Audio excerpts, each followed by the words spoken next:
ഇംഗ്ലണ്ടിലെ ഒരു തണുത്തുറഞ്ഞ മധ്യാഹ്നം പട്ടണത്തിലെ പോലീസ് സ്റ്റേഷനിലേക്ക് ഒരു സന്ദേശമെത്തുന്നു. റോബർട്ട് ഒ കോണർ എന്ന സർക്കാർ റവന്യൂ ഓഫീസർ അപ്രത്യക്ഷനായിരിക്കുന്നു. ലോകപ്രസിദ്ധ കുറ്റാന്വേഷകരായ സ്കോട്ട്ലാൻഡ് യാർഡിൻ്റെ ചരിത്രരേഖയായി മാറിയ ഒരു തിരോധാനത്തിൻ്റെ കഥ അവിടെ ആരംഭിക്കുന്നു. കഴിഞ്ഞ 2 ആഴ്ചയായി തൻ്റെ ഭർത്താവിനെ കാണാനില്ല എന്നതായിരുന്നു കോണറിൻ്റെ ഭാര്യ ജെന്നിയുടെ പരാതി. ബർമൻ റോഡിലായിരുന്നു കോണറിൻ്റെ വീട്. സ്കോട്ട്ലാൻഡ് യാർഡിൻ്റെ ബിൻ എന്ന ഇൻസ്പെക്ടറായിരുന്നു ഇതിൻ്റെ അന്വേഷണത്തിനായി നിയോഗിക്കപ്പെട്ടത്. അന്ന് വൈകിട്ട് തന്നെ ബിൻ ആ വീട്ടിലെത്തുന്നു. 3 നൂറ്റാണ്ടെങ്കിലും പഴക്കമുള്ള വീട്. കോണറിൻ്റെ ഭാര്യ ജെന്നി ഏറെ പരവശയാണ്. അവരെ ആശ്വസിപ്പിക്കാൻ അയൽക്കാരായ മരിയ മനിങ്സും മറ്റും കൂടെയുണ്ട്. 2 ആഴ്ച മുമ്പ് കോണർ ഓഫീസിലേക്ക് പോയതാണ്. പിന്നീട് അദ്ദേഹത്തെപ്പറ്റി ഒരു വിവരവുമില്ല. പോകുമ്പോൾ ജെന്നിയുടെ സമ്പാദ്യത്തിൽ നിന്നും ബ്രിട്ടീഷ് നാണയമായ 3000 പവനും അദ്ദേഹം കൈക്കലാക്കിയിരുന്നു. കാണാതായ ഭർത്താവിനേക്കാൾ പണം നഷ്ടപ്പെട്ടതിലായിരുന്നു ജെന്നിക്ക് ആശങ്കയെന്നായിരുന്നു ഇൻസ്പെക്ടർക്ക് തോന്നിയത്. ജെന്നിയുടെ പരിദേവനങ്ങളിൽ ദാമ്പത്യത്തിൻ്റെ ഊഷ്മളതയൊന്നും മിടുക്കനായ ആ ഉദ്യോഗസ്ഥന് തോന്നിയില്ല. പലപ്പോഴും കോണർ രാത്രികാലങ്ങളിൽ വീട്ടിലെത്തുമായിരുന്നില്ലെന്ന് ജെന്നി ഇൻസ്പെക്ടറോട് പറഞ്ഞു. ക്ലബിലും മദ്യശാലകളിലുമായിരുന്നു ആ രാത്രികളിൽ അയാൾ കഴിച്ചുകൂട്ടാറുള്ളത്.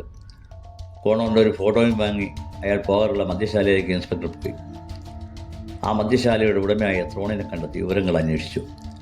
കഴിഞ്ഞ 2 ആഴ്ചയായി കോണർ ഈ മദ്യശാലയിൽ എത്താറേയില്ല എന്ന് ത്രോൺ പറഞ്ഞപ്പോൾ കഴിഞ്ഞ 2 ആഴ്ചയായി കോണറിനെ കാണാനില്ലെന്ന് വിവരം ഇൻസ്പെക്ടർ പറഞ്ഞു.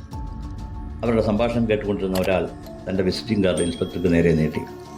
ചാൾസ് സിൽസ് എന്ന അഭിഭാഷകനായിരുന്നു അദ്ദേഹം. ഉചിതമായ പ്രതിഫലം നൽകാമെങ്കിൽ കാണാതായ കോണറിനെ പറ്റിയുള്ള വിവരം നൽകാമെന്ന് ഇൻസ്പെക്ടറോട് ചാൾസ് പറഞ്ഞു. ഇത്തരം കാര്യങ്ങളിൽ അറിയാവുന്ന വിവരങ്ങൾ മറച്ചുവെക്കുന്നതും ഗുരുതരമായ ഒരു കുറ്റമാണെന്ന് ഇൻസ്പെക്ടർ താക്കീത് ചെയ്തപ്പോൾ ചാൾസ് മനസ്സ് തുറന്നു. ഒരു റവന്യൂ ഓഫീസറായ അദ്ദേഹം 3000 പവനുമായി ഒളിച്ചോടി എന്നാണ് ആ ഭാര്യ കരുതുന്നത്. താങ്കളത് വിശ്വസിക്കുന്നുണ്ടോ ഇൻസ്പെക്ടർ? കൂടാതെ 2 ആഴ്ചയായി കാണാതായ ഭർത്താവിൻ്റെ തിരോധാനത്തെപ്പറ്റി അവർ ഇപ്പോഴാണ് പരാതി നൽകുന്നത്. ഇതിൽ അസ്വാഭാവികതയൊന്നുമില്ലേ? കോണർ ഒളിച്ചോടിയതൊന്നുമല്ല. അയാൾ മരിച്ചു കഴിഞ്ഞിരിക്കുന്നു. ഇനിയും പറയട്ടെ, അയാളുടെ വീടിൻ്റെ പിറകിലെ പറമ്പിൽ മൃതദേഹം കുഴിച്ചിട്ടിട്ടുമുണ്ട്. ഇത്രയും പറഞ്ഞ ശേഷം ചാൾസ് നേരെ ഇറങ്ങി നടന്നു. ഈ വിവരങ്ങൾ കേട്ട് ഇൻസ്പെക്ടർ സ്തംഭിച്ചു നിന്നു. ഇതിനിടയിൽ മദ്യശാലയുടെ ഉടമയുടെ ശബ്ദം ഇൻസ്പെക്ടറെ ചിന്തകളിൽ നിന്ന് ഉണർത്തി. അയാൾ പറഞ്ഞൊന്നും കാര്യമായി എടുക്കേണ്ട. ചാൾസിന് ചിത്രഭമാണ്. അയാൾ മുമ്പൊക്കെ കോടതിയിൽ പോകുമായിരുന്നു.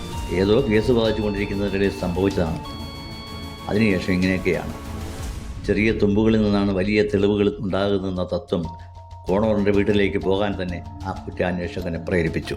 കോണറിൻ്റെ വീട്ടിലെത്തിയ ഇൻസ്പെക്ടർ ബിൻ വീടിൻ്റെ പിന്നാമ്പുറം പരിശോധിക്കണമെന്ന് ആവശ്യപ്പെട്ടു. കോണറിൻ്റെ ഭാര്യയ്ക്ക് ഇത് അത്ഭുതമായിരുന്നു. പുല്ലുകൾ മൂടിയ സ്ഥലത്ത് കുറച്ച് ഭാഗം മണ്ണ് മറിച്ചിട്ടിരിക്കുന്നത് കണ്ട് അദ്ദേഹം കുറേ മണ്ണ് അവിടെ നിന്നും മാറ്റി.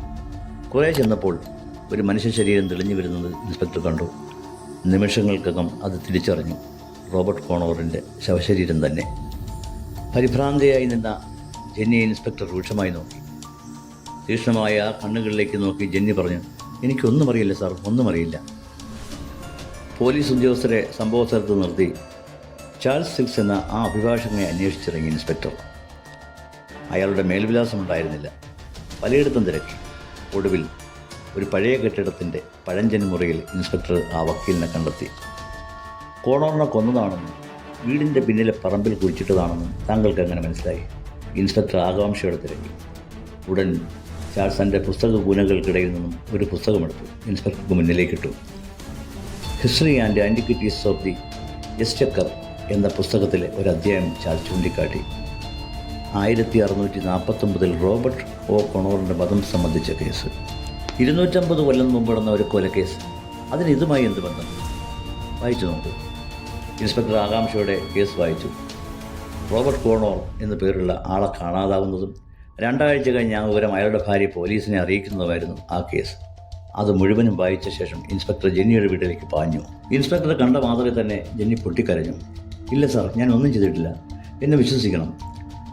നിങ്ങൾ ചെയ്തില്ലെങ്കിൽ പിന്നെ ആരാണ് ഈ കൊടും പാതകം ചെയ്തത്? അല്പം നിർത്തിയ ശേഷം ഇൻസ്പെക്ടർ തുറന്നു.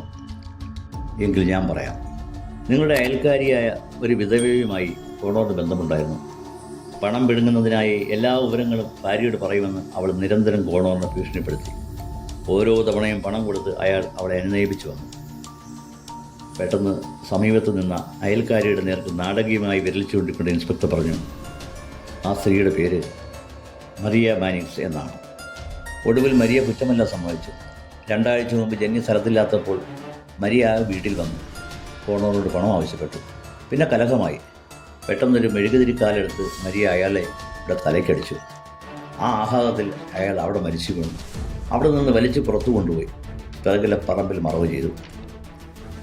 കുറ്റം സമ്മതിച്ചുകൊണ്ട് മരിയ ചോദിച്ചു, ഇൻസ്പെക്ടർ, താങ്കൾ ഇതെങ്ങനെ മനസ്സിലാക്കി? 250 വർഷം മുമ്പ് എഴുതിയ ഒരു പുസ്തകത്തിൽ നിന്ന്. അവിശ്വസനീയമെങ്കിലും യഥാർത്ഥത്തിൽ സംഭവിച്ച ചരിത്രത്തിൻ്റെ ആവർത്തനമാണ്. ഒരേ കൊലക്കേസ്, ഒരേ പേരുകൾ, കൊല ചെയ്യപ്പെട്ടത് ഒരു രീതി. ഈ മഹാപ്രപഞ്ചത്തിൻ്റെ നിഗൂഢ രഹസ്യങ്ങൾ ആർക്കാണ് നിർവചിക്കാനാവുക?